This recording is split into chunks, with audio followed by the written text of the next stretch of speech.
আসসালামু আলাইকুম ওয়া রাহমাতুল্লাহি ওয়া বারাকাতুহু। 1 মিনিট মাদ্রাসা ইউটিউব চ্যানেলে সম্মানিত দিনী ভাই বোনেরা, আমি আশা করি রব্বুল আলামিন আল্লাহ তাআলার অশেষ রহমতে ভালো আছেন, সুস্থ আছেন। আলহামদুলিল্লাহ, আজ একটি নতুন ভিডিও নিয়ে হাজির হয়েছি। আপনার জীবনের সকল দোয়া আল্লাহ রব্বুল আলামিন ইনশাআল্লাহ কবুল করবেন এবং আপনার জন্য ফেরেশতারা দোয়া করতে থাকবেন যতক্ষণ না আপনার দোয়া কবুল হয়। তাই অনুরোধ করছি, আজ অবশ্যই আসরের সালাত আদায় করার পরে ছোট্ট এই বিশেষ দোয়াটি মাত্র 11 বার পাঠ করবেন। রব্বুল আলামিন চাহে তো এই দোয়ার আমলেই আপনার জীবনের করা সকল দোয়া কবুলের সুসংবাদ পাবেন।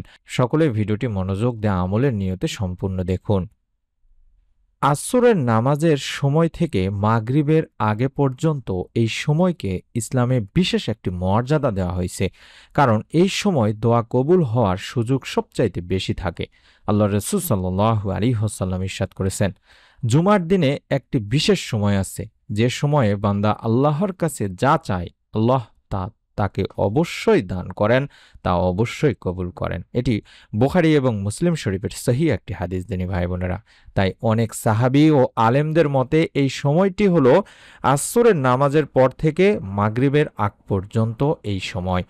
আর আসরের পর আমরা যে কোনো দোয়া করতে পারি, তবে কিছু বিশেষ দোয়া আছে, বিশেষভাবে কবুল হওয়ার কথাও বর্ণিত হয়েছে। তার মধ্যে আমরা সেই আমলগুলো করব। আমি সংক্ষেপে বলে দিচ্ছি, দরুদ শরীফ পাঠ করতে হবে, ইস্তেগফার পাঠ করতে হবে এবং জিকির করতে হবে, সুবহানাল্লাহ, আলহামদুলিল্লাহ, আল্লাহু আকবার, লা ইলাহা ইল্লাল্লাহ। এগুলো বেশি বেশি পড়তে হবে এবং মন থেকে আপনার যে চাওয়া, ব্যক্তিগত যে দোয়া, সেটা আল্লাহ তাআলার কাছে চাইতে হবে। মনের নেক আশা পূরণের পরীক্ষিত প্রমাণিত দোয়া যেগুলো আছে সেগুলো পড়তে হবে দিনী ভাই বোনেরা, তবেই রব্বুল আলামিন আপনারও মনের নেক আশা পূরণের সুসংবাদ আপনাকে দান করবেন। প্রথমে আমাদের যে কাজটি করতে হবে সেটি হলো দরুদের আমল করে নিতে হবে বেশি বেশি করে, কারণ আমরা জানি দরুদবিহীন দোয়া আল্লাহ তাআলার কাছে পৌঁছায় না। এছাড়াও দরুদের অসংখ্য ফজিলত রয়েছে। দরুদ পাঠকারীর জন্য স্বয়ং ফেরেশতারা দোয়া করতে থাকেন। আমির বিন রাবিয়া রাদিয়াল্লাহু তাআলা আনহু থেকে বর্ণনা করা হাদিসটিতে মহানবী সাল্লাল্লাহু আলাইহি ওয়াসাল্লাম বলেন, যখন কোনো মুসলিম আমার প্রতি দরুদ পাঠ করে এবং যতক্ষণ সে আমার প্রতি দরুদ পাঠরত থাকে ততক্ষণ ফেরেশতারা তার জন্য দোয়া করতে থাকেন। অতএব বান্দা চাইলে তার পরিমাণ, দরুদ পাঠের পরিমাণ কমাতে পারে বা বাড়াতেও পারে। সুবহানাল্লাহ, সুবহানাল্লাহ। সুনান ইবনে মাজার একটি হাদিস। তাই আমরা দোয়া করব, মনের নেক আশা পূরণের দোয়া করব, তারপরে দরুদ পড়তেই থাকব। যত বেশি দরুদ পড়তে পারি, কম করে হলেও তো 11 বার দরুদ পড়বই। যে কোনো দরুদ আপনি পড়তে পারেন, চাইলে দরুদে ইব্রাহিম পড়তে পারেন, চাইলে ছোট যে দরুদগুলো আছে যেমন আল্লাহুম্মা সাল্লি আলা মুহাম্মাদিন ওয়া আলা আলি মুহাম্মাদ, এতটুকুও পড়তে পারেন। আল্লাহুম্মা সাল্লি আলা মুহাম্মাদিন ওয়া আলা আলি মুহাম্মাদ, অথবা সাল্লাল্লাহু আলাইহি ওয়াসাল্লাম, সাল্লাল্লাহু আলাইহি ওয়াসাল্লাম, সাল্লাল্লাহু আলাইহি ওয়াসাল্লাম। নবীজি সাল্লাল্লাহু আলাইহি ওয়াসাল্লাম বলেছেন, যে ব্যক্তি সকালবেলা আমার উপর মাত্র 10 বার দরুদ পাঠ করবে এবং বিকেলবেলা আমার উপর মাত্র 10 বার দরুদ পাঠ করবে, কিয়ামতের দিন সে আমার সুপারিশ দ্বারা সৌভাগ্যবান হবে। সুবহানাল্লাহ, কতটা পাওয়ারফুল একটি দরুদের আমল। আর যেটা প্রথমেই বললাম, দরুদবিহীন দোয়া আল্লাহ তাআলার কাছে পৌঁছায় না। তাই দোয়ার সময় অবশ্যই আল্লাহর প্রশংসার পাশাপাশি আল্লাহ রাসূল সাল্লাল্লাহু আলাইহি ওয়াসাল্লামের প্রতি দরুদ পড়তেই হবে দিনী ভাই বোনেরা। হযরত আনাস রাদিয়াল্লাহু তাআলা আনহু বর্ণনা করেন, রাসূল পাক সাল্লাল্লাহু আলাইহি ওয়াসাল্লাম বলেছেন, যতক্ষণ রাসূলুল্লাহ সাল্লাল্লাহু আলাইহি ওয়াসাল্লামের উপর দরুদ পড়া হবে না ততক্ষণ তা বাধাগ্রস্ত অবস্থায় থাকবে, অর্থাৎ এ দোয়া আল্লাহ তাআলার কাছে পৌঁছাবে না, এ দোয়া আল্লাহ তাআলা কবুলও করবেন না। তাই আমাদের দরুদের আমল বেশি বেশি করে করে নিতে হবে এবং ইস্তেগফার করতে হবে দিনী ভাই বোনেরা, দিনে রাতে সব সময়। আমি আমার সম্মানিত দিনী মা ও বোনদেরকে, বিশেষ করে যারা নেক সন্তানের জন্য দোয়া চান, তারা প্রতিদিন অন্তত 100 বার, 200 বার, 400 বার, 500 বার, যত বেশি পড়তে পারেন ইস্তেগফারের আমল করবেন, কারণ ইস্তেগফার এতটাই পাওয়ারফুল একটি আমল।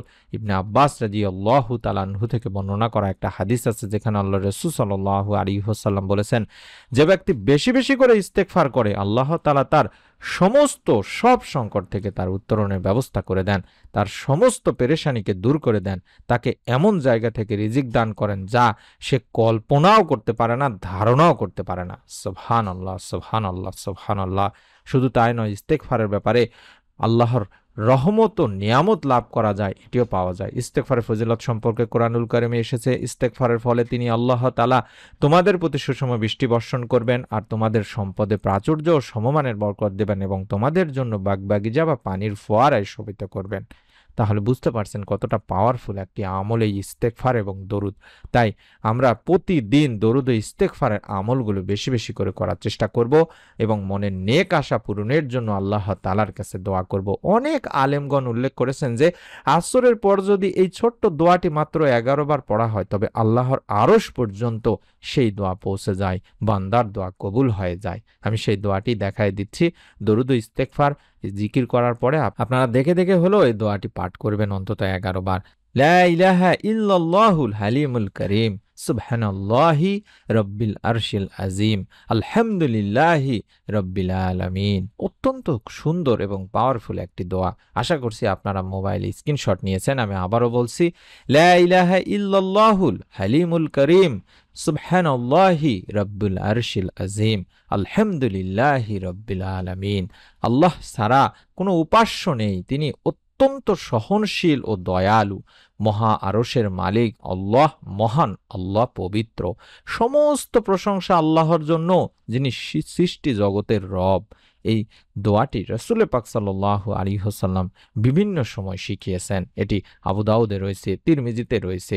তবে দোয়ার আদব রয়েছে। দোয়া কবুল হওয়ার জন্য বিশেষ কিছু নিয়ম ও শর্ত আছে। যেমন আল্লাহর প্রশংসা দিয়ে দোয়া শুরু করা। প্রথমে চাইলে আলহামদুলিল্লাহ বলা, রাসূল পাক সাল্লাল্লাহু আলাইহি ওয়াসাল্লামের উপর দরুদ পাঠ করে নেওয়া, চাইলে শুধুমাত্র সাল্লাল্লাহু আলাইহি ওয়াসাল্লাম পড়া, নিজের প্রয়োজন বিনয়ের সাথে চাওয়া, আল্লাহর প্রতি পূর্ণ ভরসা রাখা এবং হারাম রিজিক থেকে দূরে থাকা। রাসূল পাক সাল্লাল্লাহু আলাইহি ওয়াসাল্লাম বলেছেন, তোমরা আল্লাহর কাছে দোয়া করো এবং কবুল হবে বলে দৃঢ় বিশ্বাস রাখো। তিরমিজি শরীফের একটি হাদিস।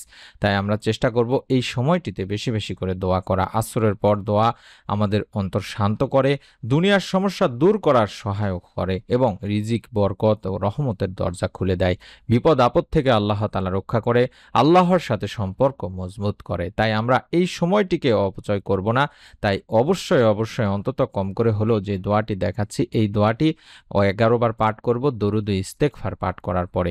ইনশাআল্লাহ রব্বুল আলামিন আপনার দোয়াও কবুল করবেন। আপনার জন্য ফেরেশতারা পর্যন্ত দোয়া করবেন। আল্লাহর রহমতে আপনার মনের আশা আকাঙ্ক্ষা সমস্ত পূর্ণ হবে ইনশাআল্লাহ। মনের মধ্যে শতভাগ বিশ্বাস নিয়ে নিয়ত করে আমলটি করুন এবং অবশ্যই আপনাদের কাছে অনুরোধ করব যারা এই মুহূর্তে ভিডিওটি দেখছেন তারা প্রত্যেকেই ভিডিওটিতে নিচেই দেখুন সাবস্ক্রাইব লেখা আছে। আমি যেভাবে দেখাচ্ছি মোবাইলে ঠিক সেভাবে এই সাবস্ক্রাইব লেখাটির উপর চাপ দিয়ে রাখ। আমাদের নতুন আমলের যে ভিডিওগুলো সেগুলো আপনারা আর কখনোই মিস করবেন না ইনশাআল্লাহ। সকলে ভালো থাকুন, সুস্থ থাকুন। নতুন ভিডিও দেখার আমন্ত্রণ জানাচ্ছি। আসসালামু আলাইকুম ওয়া রাহমাতুল্লাহি ওয়া বারাকাতুহু।